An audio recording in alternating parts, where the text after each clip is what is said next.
हाँ जी बच्चों, मॉडगिलानी and Miller approach शुरू की थी हम लोगों ने कैपिटल स्ट्रक्चर थ्योरी में। उसमें दो पार्ट्स थे।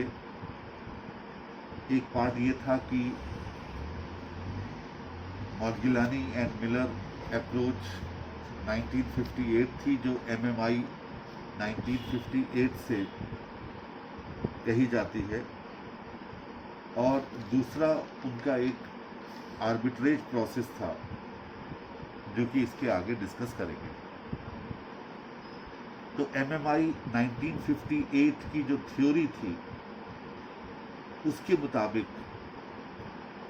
कि जो भी कैपिटल मार्केट है वो परफेक्ट है। दो कंपनीज जो उस मार्केट में हैं, मैं आपकी बुक से ही वो पॉइंट पढ़ रहा हूँ।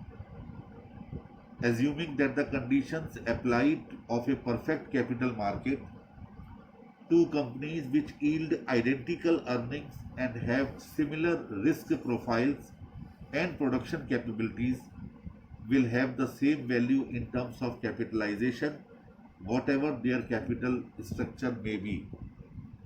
उन्होंने पहला एज्यूम्शन क्या ली कि परफेक्ट कैपिटल मार्केट है जिसमें दो कंपनीज हैं, दोनों आइडेंटिकल हैं, दोनों में प्रोडक्शन एक जैसा हो रहा है, दोनों में रिस्क प्रोफाइल एक जैसा है, और दोनों में इस बात का कोई फर्क नहीं पड़ता कि कैपिटल स्ट्रक्चर क्या है। दोनों में सेम कैपिटलाइजेशन है, value of the firm same है। ये पहली एज्यूम्शन थी एमएमआई यानी कि मॉडिगिलानी और मिलर अप्रोच। इन्होंने और मेंटेन किया that under a given set of assumption the capital structure and its composition has no effect on the value of the firm. यानी मॉडिगिलानी और मिलर ने भी ये कहा कि कैपिटल स्ट्रक्चर का हमारी वैल्यू ऑफ द फर्म पर कोई प्रभाव नहीं पड़ेगा। आप चाहे डेट ले लीजिए चाहे इक्विटी ले लीजिएगा, ये दोनों के कम ज़्यादा होने पर फर्म की वैल्यू पर कोई प्रभाव नहीं पड़ेगा। They have shown that the financial leverage does not matter and the cost of capital and value of firm are independent of the capital structure. इनके मुताबिक कि कैपिटल स्ट्रक्चर का यानी फाइनेंशियल लीवरेज का कोई प्रभाव नहीं पड़ता, कॉस्ट ऑफ कैपिटल और value of the firm independent होती हैं।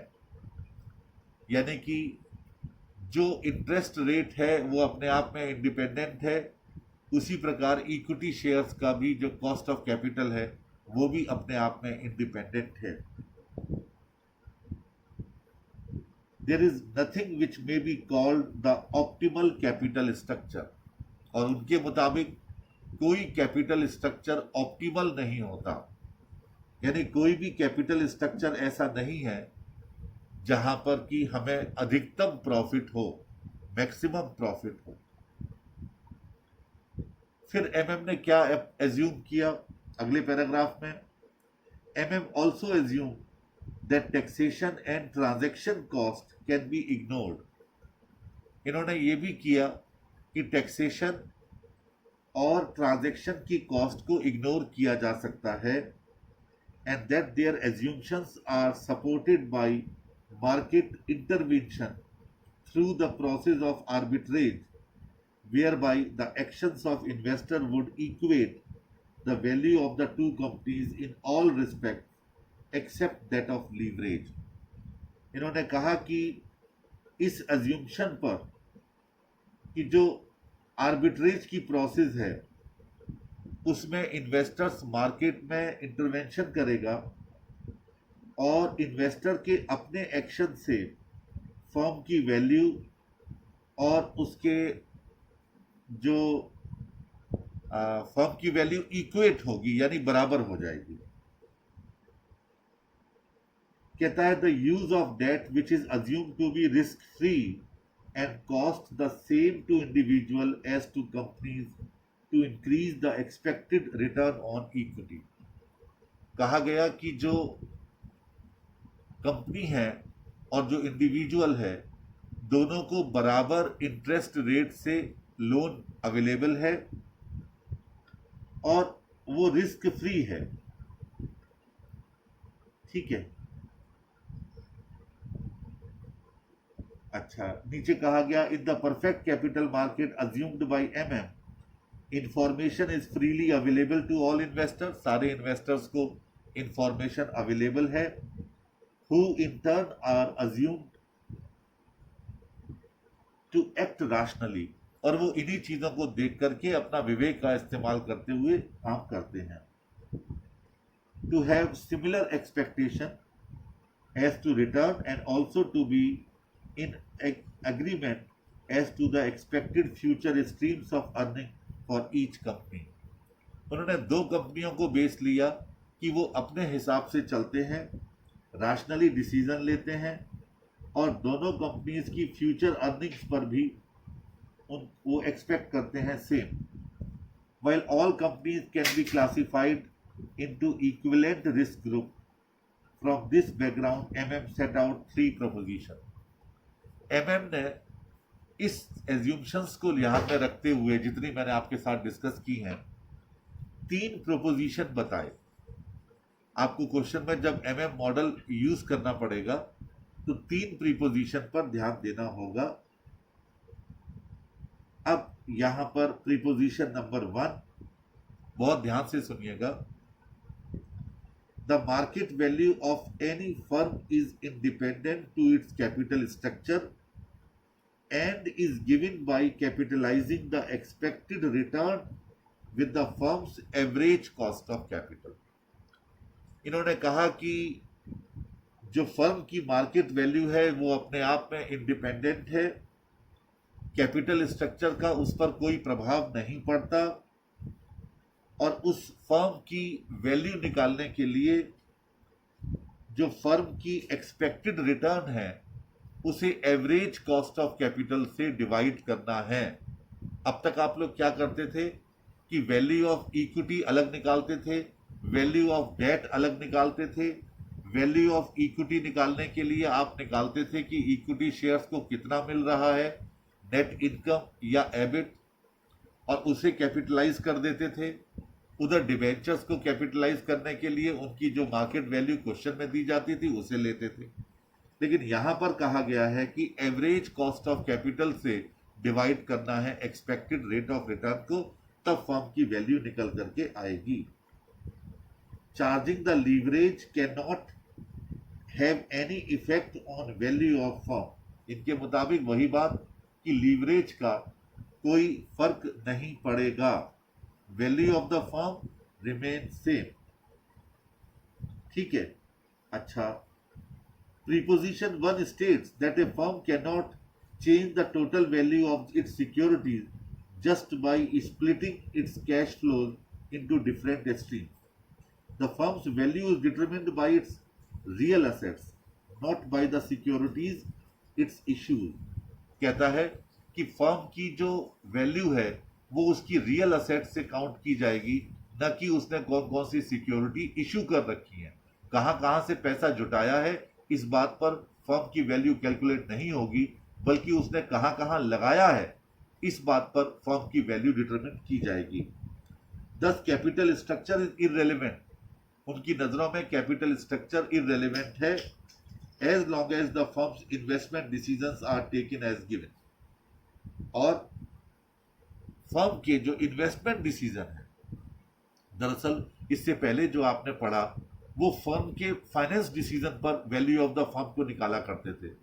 इन्होंने कहा है कि इन्वेस्टमेंट डिसीजन पर फर्म की वैल्यू डिटरमिन की जाती है। इनके मुताबिक मैं डायग्राम बना रहा हूं कि वैल्यू ऑफ डेट जैसे जैसे वही है, ये मार्केट वैल्यू है, ठीक है, और ये डेट इक्विटी रेशियो है।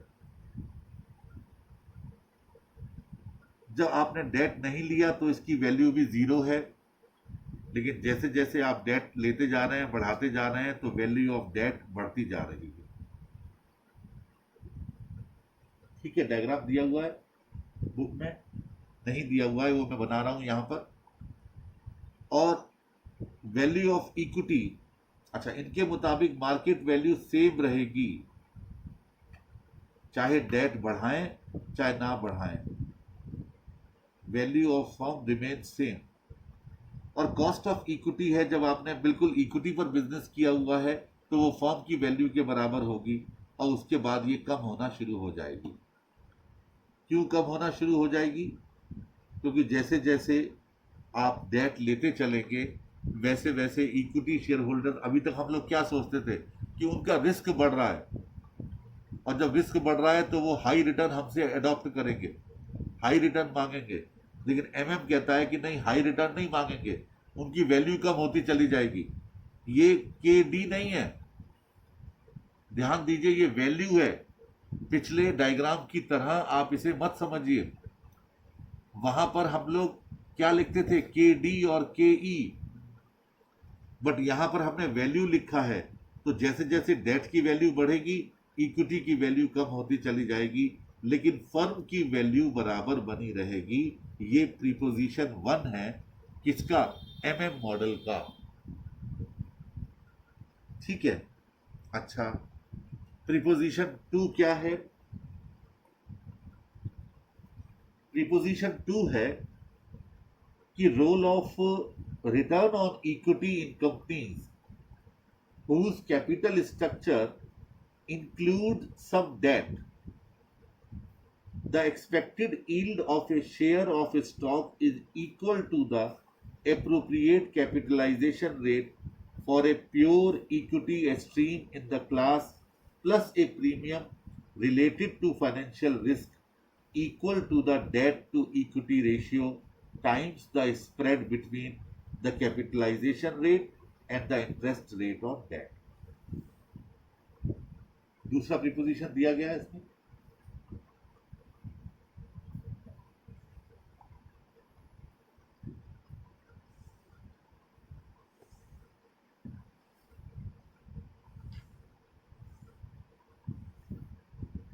देखिए प्रीपोजिशन 2 क्या है। एक्चुअल में कुछ नोट्स में ये चीज रह गई है, प्रीपोजिशन, प्रोपोजिशन 1, प्रोपोजिशन 2, प्रोपोजिशन 3, ये चीज इसमें रह गई है। मैं इसके कैसे भी करके आपके पास भिजवा देता हूँ, और आर्बिट्रेज प्रोसेस भी इसमें रह गई है। एक बार इसके नोट्स मैं आपको भिजवा देता हूँ, उससे ज़्यादा इजी रहेगा आपके लिए, और मेरा ख्याल उसी वक्त ज़्यादा बेटर रहेगा कि मैं आपके साथ डिस्कस करूँ, क्योंकि आप उसको पढ़ते जाएंगे साथ साथ, और उसके बाद ही आप इसको शो करते जाएंगे। तो मैं अभी पहले भेजने की व्यवस्था करता हूँ, उसके बाद लेक्चर कंटिन्यू करूँगा। हाँ जी बच्चों, कल एमएम मॉडल शुरू किया था, मैंने कहा था कि उसके नोट्स मैं आपको भेज दूंगा, तो वो शायद भेज दिए होंगे ब्रदर ने। तो अब उस कंसेप्ट को एक बार फिर दोबारा से समझते हैं, और उसके बाद फिर ये टॉपिक कंप्लीट होगा। बस यही लास्ट टॉपिक है कैपिटल स्ट्रक्चर का। देखिए, मॉडगिलानी एंड मिलर अप्रोच दो तरीके से समझी जा सकती हैं, एक 1958 में और एक 1961 में, क्योंकि इन दोनों अप्रोच में जो बेसिक फ़र्क है वो है कॉरपोरेट टैक्स का। 1958 में विदाउट टैक्स एमएम मॉडल आया था, और 1963 में विद टैक्स आया था। शायद मैं पहले 61 बोल गया, 63 में विद टैक्स आया था। तो एमएम मॉडल को आपको दो तरीके से समझना है, 1958 के आधार पर और 1963 के आधार पर। 58 में विदाउट टैक्स और 63 में विद टैक्स। 1958 में मॉडिग्लानी और मिलर ने 3 प्रपोजिशन रखे थे हमारे सामने। एक प्रीपोजिशन नंबर 1 जो कल मैंने आपके साथ डिस्कस किया था, अभी भी पेपर पर है, वो ये था कि market value of any firm is independent of its capital structure. यानी किसी भी फर्म की मार्केट वैल्यू पूरी तरीके से इंडिपेंडेंट है, वो कैपिटल स्ट्रक्चर से बिल्कुल भी कनेक्ट नहीं करती। यानी कहने का मतलब ये हो गया कि चाहे डेट आप इशू कर लें, चाहे इक्विटी इशू कर लें, लेकिन फर्म की मार्केट वैल्यू पर कोई प्रभाव नहीं पड़ता। उनके मुताबिक जो market value of the firm है वो एवरेज कॉस्ट ऑफ कैपिटल से प्रभावित होती है, KO से। यानी उनके मुताबिक कि value of the firm is totally based on KO which remain constant. It has no impact of changing the leverage, that is debt equity ratio. ये उनका पहला था, यानी टोटल वैल्यू ऑफ सिक्योरिटीज में कोई बदलाव नहीं होता, चाहे आप कितना भी किसी भी तरीके से अपनी सिक्योरिटीज में बदलाव कर लीजिए। यहां पर एक डायग्राम से इसको बताया गया था कि वैल्यू ऑफ डेट अगर बढ़ रही है, यानी आप डेट बढ़ रहे हैं, बढ़ा रहे हैं, तो इक्विटी की वैल्यू कम हो रही है। और इक्विटी की वैल्यू कम होने से जितना बढ़ने पर फर्म की वैल्यू बढ़ती, उतना इसके घटने से फर्म की वैल्यू बराबर हो गई। ये प्रीपोजिशन नंबर 1 था। किसका? MM का। कब? 1958 में। अब प्रीपोजिशन नंबर 2 था, और उन्होंने ये कहा कि जितना मार्केट में कुछ ऐसी फर्म भी हो सकती हैं जिन्होंने कुछ डेट ले रखा हो, कुछ लोन ले रखा हो, ऐसी कंडीशन में उन कंपनीज के जो कॉस्ट आएगी उसमें इक्विटी शेयर होल्डर उतना तो लेंगे ही सही जितना ओवरऑल कॉस्ट ऑफ कैपिटल है उस फर्म की, प्लस साथ में जितना डेट उनको सस्ते में मिल रहा है उसका प्रीमियम भी उनको मिलेगा। कहने का मतलब हो गया, CAPM मॉडल आपने पढ़ा था कॉस्ट ऑफ कैपिटल में, उसी बेसिस पर MM मॉडल की प्रीपोजिशन नंबर 2 है। मैं उस लाइन को, जो आपको नोट्स भेजे गए हैं, उनको पढ़ रहा हूं, जरा ध्यान से सुनिएगा। कहता है, this relates to the rate of return on equity in companies whose capital structure include some debt. यानी प्रोपोजिशन 2 उन कंपनियों पर बेस्ड है जिनके कैपिटल स्ट्रक्चर में कुछ डेट भी है, कुछ लोन भी है। The expected yield of A share of stock, यानी किसी भी उस कंपनी में जिसने लोन भी ले रखा है, उसमें शेयर होल्डर्स की जो एक्सपेक्टेड रेट है is equal to the appropriate capitalisation rate for a pure equity stream in the class. कि जो कंपनी ऐसी होगी जिसमें पूरी अपनी कैपिटल लगा रखी होगी, उतना तो होगा ही होगा। आप समझिए कि ऐसी फर्म में इक्विटी शेयर होल्डर्स क्या चाहेंगे? वो ये चाहेंगे कि ऐसी फर्म जो उसी तरह का व्यापार कर रही हैं लेकिन अपना पैसा लगा करके, उसमें डेट नहीं है, तो कम से कम उतना तो उनको रेट ऑफ रिटर्न मिले ही जितना वो लोग अपनी कैपिटल लगा करके कमा रहे हैं, plus a premium related to the financial risk equal to the debt to equity ratio. जितना लोन ले रखा है उस लोन पर, क्योंकि लोन सस्ता मिलता है, उस लोन के रेशियो के आधार पर उन्हें रिस्क प्रीमियम भी मिलना चाहिए। ये प्रीपोजिशन 2 का बेस था। ठीक है। अच्छा, इन्होंने फॉर्मूला क्या बनाया, जरा फॉर्मूला लिखते हैं प्रीपोजिशन 2 में। प्रीपोजिशन 2 प्रोपोजिशन भी है इसको,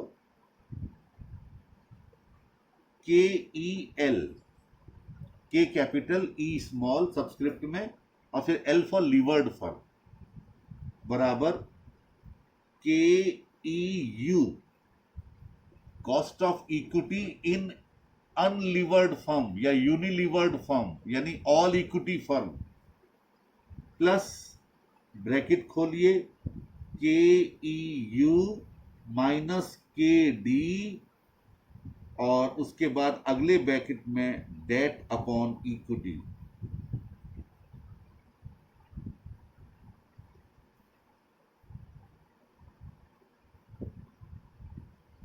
यानी एक तो उनको के ई यू का मतलब हो गया यूनिलीवर्ड फर्म में कॉस्ट ऑफ इक्विटी कितनी आ रही थी, जहां पर ऑल इक्विटी फर्म थी, जहां पर लोन था ही नहीं, उसमें जितनी आ रही थी उतना तो उनको चाहिए ही चाहिए, लेकिन जितना कंपनी ने लोन ले रखा है उस रेशियो में जो कॉस्ट में डिफरेंस आया उसका प्रीमियम भी इनको चाहिए।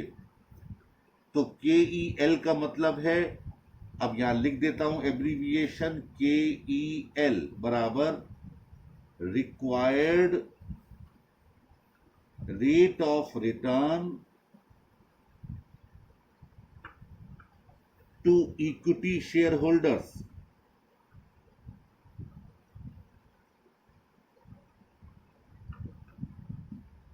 इसके बाद था के ई इन ए लीवर्ड फर्म, यानी वो फर्म जिसमें डेट भी है और इक्विटी भी है, उसे फर्म को क्या कहेंगे, लीवर्ड फर्म। और के ई यू क्या है, required rate of return for an all equity firm.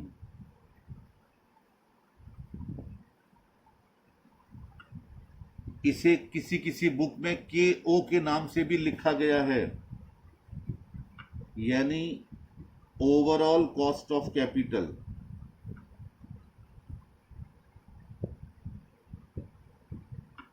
ठीक है। डी से मतलब है debt amount in capital structure.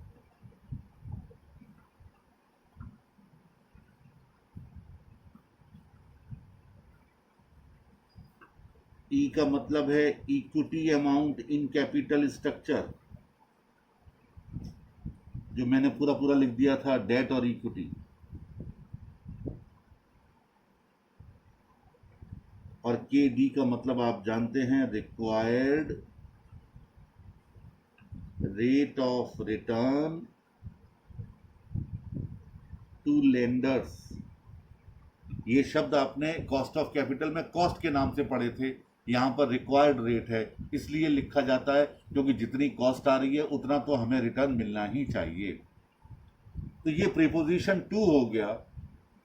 MM model में पहला तो उन्होंने बताया था कि के ओ से संचालित होगी। आपकी बुक में जो आपकी स्टडी दी गई है वहां पर भी एमएम मॉडल लिखा गया है। उसमें पहली वाली प्रीपोजिशन में लिखा गया है कि लिवर्ड फर्म और अनलिवर्ड फर्म की वैल्यू बराबर होगी। पहली वाली प्रीपोजिशन में उन्होंने क्या लिखा है, value of levered firm is equal to value of unlevered firm, यानी net operating income divided by K O. ये वैल्यू ऑफ द फर्म निकालने का फॉर्मूला उन्होंने बताया। आप चाहें तो प्रीपोजिशन 1 में ये फॉर्मूला लिख दीजिए। क्या, net operating income divided bye overall cost of capital, KO। ये प्रीपोजिशन 1 है। इसके बाद अगले पेज पर प्रीपोजिशन 2 दिया उन्होंने, फॉर्मूला लिखा हुआ है KE बराबर KO plus KO minus KD debt upon equity. जो मैंने अभी आपको लिखवाया, मैंने कहा KEU की जगह KO भी लिखा जा सकता है, KD तो अपनी जगह आएगा ही आएगा, और बाकी सारा फॉर्मूला सेम है। ये दूसरा प्रीपोजिशन था किसका? MM मॉडल का। ठीक है, अब आया तीसरा प्रीपोजिशन। अच्छा, इसको डायग्राम से भी समझ लेते हैं। ये लीजिए, डायग्राम बना दिया प्रीपोजिशन 2 का। ठीक है, नीचे वही डेट इक्विटी रेशियो, और ये कॉस्ट ऑफ कैपिटल। KD बराबर है, बिल्कुल पैरेलल है डेट इक्विटी रेशियो के। KE थोड़ी बढ़ रही है, क्योंकि जैसे जैसे रिस्क बढ़ता है रिक्वायर्ड बढ़ जाती है, लेकिन KO बराबर है, यानी average cost of capital.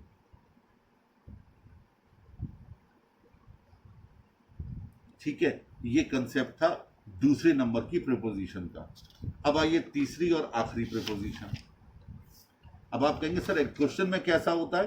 Question में तीनों प्रीपोजिशन निकालने को आती हैं, कभी कभी 2 प्रीपोजिशन निकालने को आती हैं, और आपको पता होना चाहिए प्रीपोजिशन 1 पर क्या है, प्रीपोजिशन 2 पर क्या है, और प्रीपोजिशन 3 पर क्या है। कई बार ये कहते हैं सेकंड से आंसर निकालो या थर्ड से आंसर निकालो, तब आपको याद होगा कि सेकंड में क्या था और थर्ड में क्या था। अब अंतिम प्रपोजिशन है,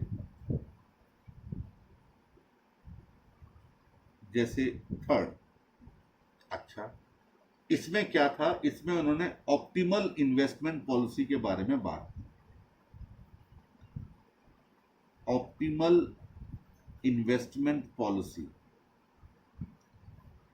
इनके मुताबिक कि एक ऑप्टिमल इन्वेस्टमेंट पॉलिसी का रूल फॉलो करना चाहिए फर्म को, और एक इन्वेस्टमेंट का कट ऑफ पॉइंट रखना चाहिए, जो कि सिक्योरिटीज के अलग अलग जगह इन्वेस्ट करने से प्रभावित ना हो। यानी कि this proposition provides a rule for optimal investment policy by the firm. The cutoff point for investment in the firm will in all cases be, that is the average cost of capital, and will be completely unaffected by the type of security used to finance the investment. In order to maximize equity holders' wealth, the company should therefore use its WACC, यानी जिसे आप KO कहते हैं, as a cut off rate. इसे cut off rate की तरह company को इस्तेमाल करना चाहिए कि इतना तो उसे मिलेगा ही मिलना चाहिए। ये है प्रीपोजिशन 3। यानी प्रीपोजिशन 3 में ये कहा गया कि the structure of capital does not effect the overall cost of capital. The cost of capital business risk से बिल्कुल प्रभावित नहीं होनी चाहिए। जितना हमारी फर्म को लिवर्ड फर्म और अनलिवर्ड फर्म में मिल रहा है उतना मिलना चाहिए। एक कट ऑफ रेट, यानी इन्वेस्टमेंट पॉलिसी की एक ऐसी कट ऑफ रेट तय करनी चाहिए जिसमें कि KO के बराबर का रिक्वायर्ड रेट तो इक्विटी शेयर होल्डर्स को मिले ही मिले। बस ये था तीसरा प्रीपोजिशन जो MM अप्रोच में कहा गया। अब MM अप्रोच की जो सबसे बड़ी कमी थी वो क्या था? कमी ये थी कि it failed to work because of imperfections in capital market, existence of transaction cost and presence of corporate income tax। यानी बिजनेस में इन्होंने कैपिटल मार्केट के इम्परफेक्शन को ध्यान में नहीं रखा। इम्परफेक्शन का मतलब होता है कैपिटल मार्केट में उतार चढ़ाव बने रहते हैं। इनकी अप्रोच का सबसे पहला कंसेप्ट क्या था कि साहब परफेक्ट कैपिटल मार्केट होना चाहिए। दूसरा इन्होंने क्या ध्यान नहीं रखा कि जो हम ट्रांजैक्शन करेंगे यानी जो डेट हम मार्केट से लेंगे उसकी कॉस्ट कितनी आएगी, बिल्कुल ध्यान में नहीं रखा। और तीसरा, इनकम टैक्स की बात भी इन्होंने नहीं की। ये तीन इनके लिए क्या था, इनके अप्रोच में तीन चीज़ों को एक तरीके से इनकी शॉर्टकमिंग माना गया, यानी कि इसकी कमी माना गया। इसके बाद यही एमएम मॉडल अमेंड किया गया 1963 में, यानी 5 साल बाद, और उन्होंने इसमें टैक्स को इनकॉर्पोरेट कर दिया। यानी उन्होंने कहा कि अब हम टैक्स को भी इसमें शामिल करेंगे, और टैक्स को शामिल करने के बाद उन्होंने अपने फॉर्मूले दिए, यानी उन्होंने तीनों प्रीपोजिशन में टैक्स शामिल कर लिया। क्या कर लिया? टैक्स शामिल कर लिया। वो मैं अभी आपको नहीं बताऊंगा, क्योंकि अभी फिलहाल तीनों प्रीपोजिशन विदाउट टैक्स वाले कर लीजिए, और उसके बाद फिर विद टैक्स वाले आपको बताएंगे, और उसके साथ ही ये चैप्टर वहीं ऑन द स्पॉट कंप्लीट हो जाएगा। बस अगले ही लेक्चर में, छोटा सा लेक्चर था आज का, सिर्फ आपको 3 प्रीपोजिशन बतानी थी। इसके बाद फिर बताऊंगा विद टैक्स क्या होगा। That's all.